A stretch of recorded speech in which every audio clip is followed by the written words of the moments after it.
All right. Now, the last thing that Zemi sent me, and the reason that I had actually started talking with them, are these tubular motors.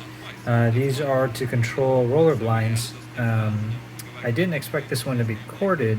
They actually do make a model for a larger tube diameter that includes a battery inside. But this particular one is corded and connects to mains voltage directly. You can see the North American plug attached to it. There's some details on this particular motor, the ZM25TQ, but let's go ahead and just plug this in and see if we can get that paired up to Hubitat.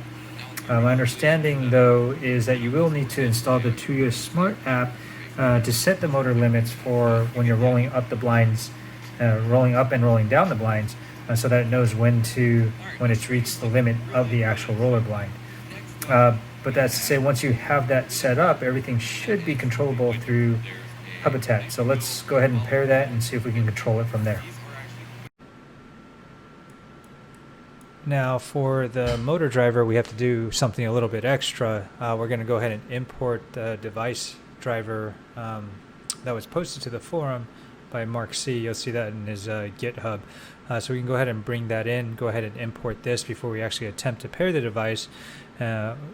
Once you have that in place, we'll go ahead and hit save.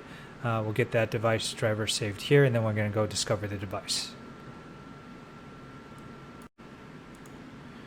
All right, so in discovery mode again, we'll go to ZigBee, and then we're going to go ahead and click Start ZigBee Pairing. It'll search for the roller or the motor at this point. It does seemingly take a little bit longer than the other devices, and one of the things that I found that I had to do is on the motor itself there's a button. If you triple press it, it seems to reset the pairing and it'll start searching for a hub to connect to. So after a couple of moments, it should come up here in the screen and use the device driver that we installed previously. So you'll see here the Zemismart ZigBee blind. Gets the model number. Go ahead and save that, click on the actual device.